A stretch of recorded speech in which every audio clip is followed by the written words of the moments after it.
Well, the PS5 official spec reveal event just happened. It was supposed to happen at GDC, and as the majority of us had expected, it was really focused on a lot of techno lingo and not necessarily on games, price points, nothing like that. It was Mark Cerny, and if you have heard what Mark Cerny is usually talking about, you know it's more regarded to technical specifications, and that's exactly what we saw. However, there is going to be a lot of talk coming out of this, especially in regards to how it's going to compare to the Xbox Series X, how it compares to PlayStation 4. There was a couple of details revealed about backwards compatibility as well, and personally speaking, I don't think that looks very promising based on what I had initially expected out of backwards compatibility. We'll talk about that as well. There's a lot to go over, so without further ado, let's get right into it. Alright, first of all, that reveal conference, whatever you want to call it, that was scheduled for GDC. It was quite lengthy, but there was a lot of information to go over to get right to the chase and all of the specifications. Here we go with the PlayStation 5 specifications, and I'm going to directly compare it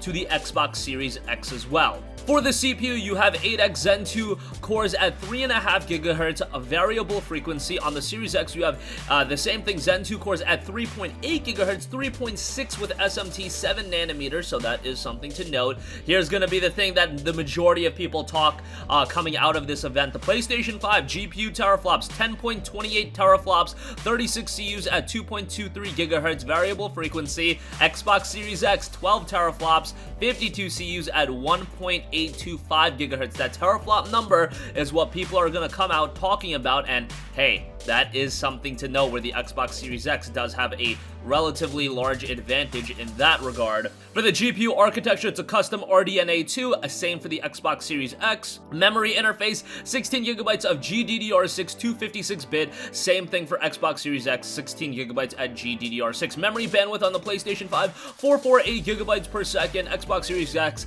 10GB at 560GB a second, 6GB at 336GB a second. Internal storage, the PlayStation 5 will be rocking a custom 825GB solid-state drive. That's really interesting that they're going for a funky number like that. Usually you see something like 250 gig, 1 terabyte, 500GB, 825GB I think is serviceable. I was really gonna be disappointed if they ended up with a 500GB SSD, just because, let's be real, in 2020, heading into 2021, by the time the PS5 comes out, 500GB is just not going to be enough, especially with how large file sizes are going. I know they're trying to reduce the file size of games, and I'm sure that's going to be a thing. However, 500GB SSD is just not enough. 500GB of storage space is just not enough, especially when you're talking about all of these free-to-play games being available that people are just going to inherently download. When you're talking about games getting bigger and bigger, they're still going to be relatively large in file size. 500GB was not going to cut it. Hell, it didn't cut it early on in the PlayStation 4's life, and that just ended up being more and more true as the generation went on. Xbox Series X will be having a 1TB custom SSD, so it does seemingly have the advantage there as well. I/O throughput, you've got 5.5GB of raw, typical 8.9 compress. Xbox Series X, 2.4GB raw, 4.8 GB a second compress. Expandable storage, you have an NVMe SSD slot, and then on the Xbox Series X, you do have a 1TB expansion card. External storage support, you have USB HDD support, and then you have USB 3.2 HDD support on the Xbox Series X. Optical drive, of course, 4K Ultra HD Blu-ray drive for both platforms. So a lot to dissect there, a lot to digest.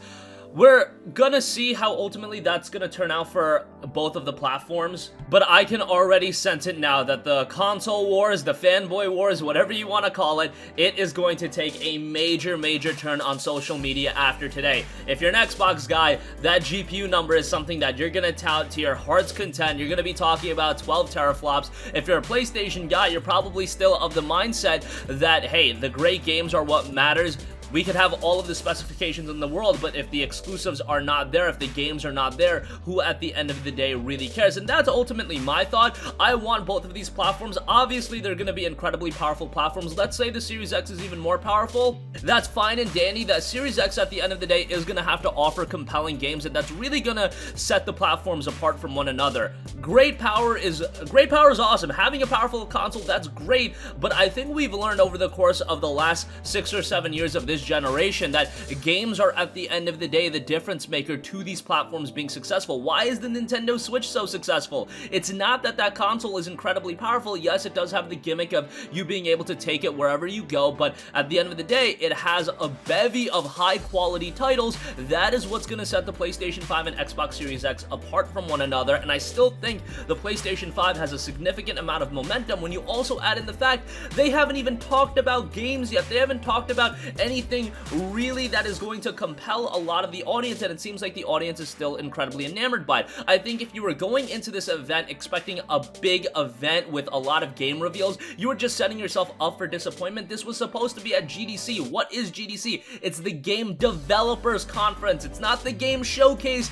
that E3 is or all of these other events like even a PAX is. GDC is a little bit different, and given the fact that this event was originally scheduled for GDC, if you were thinking you were going to hear more outside of, just technical jargon, then you were really setting yourself up for disappointment. However, I set myself up for disappointment for a while out of this, and that is backwards compatibility. So here's what was noted by Wario64 on Twitter. I may have missed this portion, but this is really, really interesting in regards to backwards compatibility, and it might be rather disappointing. So what happened is Sony took a look at the top 100 games based on playtime and expecting almost all of them to be playable at PS5 launch. Now, what does that mean? Does that mean that only those 100 games or so are going to be playable at launch? Because that is not very acceptable. I was expecting full PlayStation 4 backwards compatibility where everything is going to be playable, and then with a fringe chance of, hey, maybe we can get PlayStation 3 and PlayStation 2 games working on there as well, and that is very, very disappointing if that's going to be the case, where only 100 PS4 games are going to be playable on the PS5. Look, that sounds nice on paper. Oh, 100 games? That's a lot of games. The PS4 has like 3,000 games. 100 games is barely scratching the surface, and then you ascertain the fact that a lot of it is going to be games like Fortnite, Rainbow Six Siege, and when you talk about playtime, those are a lot of the games that are going to fill up that 100. Now, it wasn't really confirmed whether or not these 100 are going to be the entire 100 at launch. The wording was a little bit strange, so I don't know exactly, but if it was going to have full backwards compatibility with PS4, isn't that something you would shout from the top of your lungs like, hey, we're talking about all this technical stuff, we brought up backwards compatibility. When you bring up backwards compatibility, one of the first things you should say is, this console is going to be backwards compatible with all PS4 games, if that is in fact going to be the case. However, because they didn't explicitly say that, part of me is thinking that we're just going to get this 100 and then they're going to add more games as time rolls on, but that is incredibly disappointing. Man, this was not a thing on the PlayStation 2. This was not a thing in the early days of the PlayStation 3. I know on the PlayStation 3 not everything was backwards compatible, but we're limiting ourselves to just 100 games. If that's true, that is incredibly, incredibly disappointing to me, and that's probably my biggest takeaway out of this and my most upsetting thing. I know a lot of you guys are of the mindset that, hey, I'm buying a PlayStation 5. Why do I want to play PlayStation 4 games? I don't know. There's a lot of great PlayStation 4 games, and I know for a lot of you guys, you have absolutely ridiculous backlogs, and are you telling me I still have to lug around my PS4 for me to access a significant portion of that backlog? That is going to be incredibly disappointing. So while everybody's looking at the teraflop number, everybody's looking at a lot of the specifications, for me, the biggest takeaway was the talk about backwards compatibility, because this is something that is going to ultimately disappoint a lot of people, because the talk has been we're going to be able to play a lot of games, and who knows, maybe ultimately they'll add PlayStation 3 backwards compatibility, maybe they'll add a couple of other stuff. However, for the initial launch to make the PlayStation 5 a compelling platform, I thought having the ability to play a lot of PlayStation 4 games was going to be very, very advantageous. Let's wait and see. I don't want to spell disaster yet. However, again, from my standpoint, if the reality was going to be all of the PlayStation 4 games are going to be playable on the PlayStation 5, the second you bring up backwards compatibility, you start shouting that at the top of your lungs. You start saying, hey, Day one, PS5, you're going to be able to play all of your PS4 games, because that's going to get people immediately excited. Now, if Xbox Series X comes around and they announce that Xbox Series X is going to have full backwards compatibility with Xbox One titles, and the PS5 is not going to have that, oh man, we are in for a war at that point. At that point, this becomes a real fight, because I think that is something that would get a lot of people excited about the Xbox One, and that would be a big feather in Microsoft's cap. We'll see how all of that turns out, but that's really all of the information that you guys need to know. I went over the specifications. The backwards compatibility thing, let me know your guys' thoughts on that. Is that a little bit disappointing to you? Am I making too big of a deal of it? Sound off with all of your thoughts in the comment section down below. As always, thank you for watching, and goodbye. Hey guys, we hope you enjoyed the video, and if you did, make sure to hit the subscribe button, and if you're already subscribed, do us a favor and hit the bell icon. This way you'll be notified whenever we post a new video. That's the best way to keep up with all of our uploads, and we usually try to upload 2 videos a day. And with the bell icon hit, you'll be notified whenever we do upload a video. As always, thanks for watching.